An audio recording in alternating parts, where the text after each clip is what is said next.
Malaya பல்கலைக்கழக இந்திய ஆய்வியல் துறையும், இந்திய ஆய்வியல் மாணவர் கழகமும் இணைந்து மலேசிய இந்திய சமூகத்தின் அரசியல் விழிப்புணர்வு குறித்து கலந்துரையாடலை நடத்தினர்.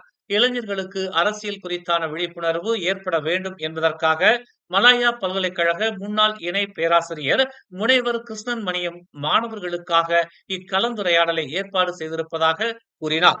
இந்த கலந்துரையாடல் மலேசிய அரசியலில் தவிர்க்க முடியாத மாபெரும் சக்தியாக விளங்கிய இருபெரும் அரசியல் தலைவர்கள் கலந்து கொண்டு அரசியல், அரசாங்கம், அதன் செயல்பாடுகள் குறித்தான விளக்கத்தை வழங்க வேண்டும் என்பதற்காக ஏற்பாடு செய்யப்பட்டது.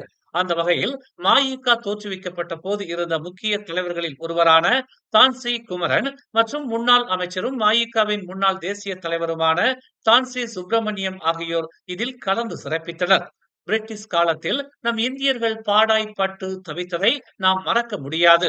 அதன் பின்னர் சுதந்திர மலாயாவில் இந்தியர்கள் தங்களை நிலைநிறுத்திக் கொண்டனர். இந்திய சமூகம் மெல்ல மெல்ல வளர்ச்சியை நோக்கி பயணித்தனர். அப்படி மெல்ல மெல்ல வளர்ந்த சமூகம் இப்போது எல்லாவற்றையும் இழந்து பரிதவிக்கும் சமூகமாகிவிட்டதாக தான்ஸ்ரீ குமரன் வருத்தத்துடன் தெரிவித்தார். அதற்கு காரணம் இந்தியர்களிடையே ஏற்பட்ட பிளவு என்று அவர் குறிப்பிட்டார். இந்தியர்களை பிரித்தால் மலாய்க்காரர்கள் வளர்வார்கள் என கணித்த துன் மகாதீர் இந்தியர்களை பிளவுபடுத்தினார். அப்போதைய அரசியல் தலைவர்கள் மகாதீரை மீறி செயல்பட்டால் உடனடியாக அவர்கள் மீது சட்டம் பாய்ந்தது. அவர்களை மகாதீர் ஒடுக்கினார். இதே நிலை இப்போதும் நீள்கிறது என்று தான்ஸ்ரீ குமரன் தெரிவித்தார். துன் சம்பந்தன் அவர்களுக்கு இந்தியர்களிடையே பெரும் ஆதரவு இருந்தது. இந்த மொத்த ஆதரவும் தோட்ட துண்டாடலால் இழக்க நேரிட்டது. தோட்ட துண்டாடலில் ஒன்றாக இருந்த இந்தியர்களும் பிளவுபட்டனர். துன் சம்பந்தன் மீது இந்தியர்களுக்கு இதனால் அதிருப்தி ஏற்பட்டது. தோட்ட துண்டாடலை துன் சம்பந்தன் சரியாக கையாளவில்லை. அவர் தோட்ட துண்டாடலால் இந்தியர்களுக்கு துரோகம் செய்து விட்டதாக பலரும் தெரிவித்தனர். ஆனால் உண்மையில் தோட்ட துண்டாடலை எதிர்த்து துன் சம்பந்தன் நீதிமன்ற வழக்கு தொடுத்தார். அந்த வழக்கில் அவர் தோல்வியும் கண்டார். உண்மை வரலாற்றை தான்ஸ்ரீ குமரன் தெரிவித்தார். இப்போது பாருங்கள், நம் இந்தியர்களுக்கு எத்தனை கட்சிகள், ஆளுக்கு ஒரு பக்கமாக பிரிந்து அரசியல் கட்சிகளை நடத்தி வருகிறோம். இந்தியர்களுக்கு ஒரு பிரச்சனை என்றால் ஆளுக்கு ஒரு அறிக்கையை வெளியிடுகிறார்கள். அரசு எதை பரிசீலிக்கும், எப்படி தீர்வு கிடைக்கும் என்று தான்ஸ்ரீ குமரன் சுட்டிக்காட்டினார். இந்நிகழ்வில் பேசிய தான்ஸ்ரீ டாக்டர் சுப்பிரமணியம், முன்னாள் பிரதமர் துன் டாக்டர் மகாதீருக்கு பின்னர் மெல்ல மெல்ல அரசு துறைகளில் இந்தியர்கள் பொறுப்புகளை கொண்டனர்.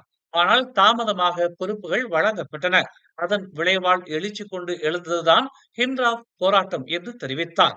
அப்போது தாம் மஇகாவின் பொதுச் செயலாளராக இருந்ததாகவும் 2008ஆம் ஆண்டு நடந்த பொது தேர்தலில் பரிசான் நேஷனல் படு தோல்வியை சந்தித்ததாகவும் குறிப்பிட்ட அவர், அப்போது தேர்தல் வேண்டாம் என்று மஇகா எச்சரித்ததையும் சுட்டிக்காட்டினார். பரிசானின் பெரும் பின்னடைவுக்கு ஹிண்ட்ராப் முக்கிய காரணம் என்று அவர் தெரிவித்தார்.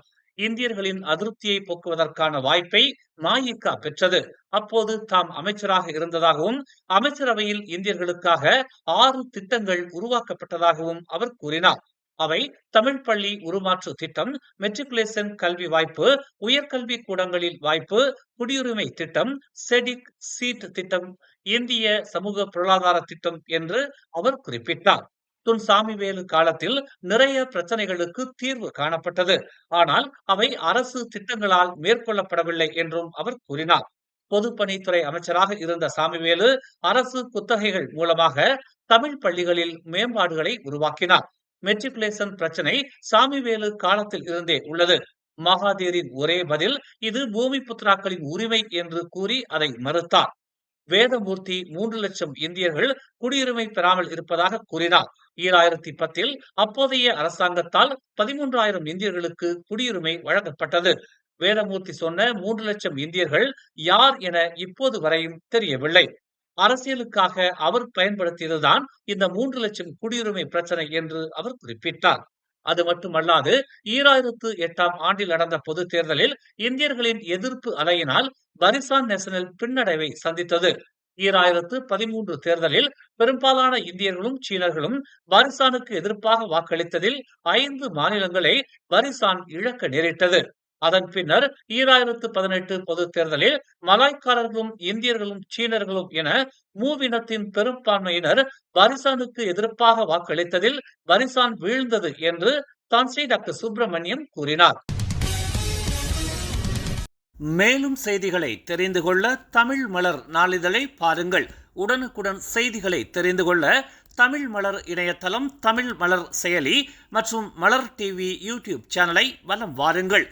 எங்களோடு இணைந்திருக்க மலர் டிவியை பதிவு செய்து கொள்ளுங்கள். உறவுகள் மகிழ்ந்திட விருப்பம் மற்றும் பகிர்வு சேவையை சொடுக்கிடுங்கள்.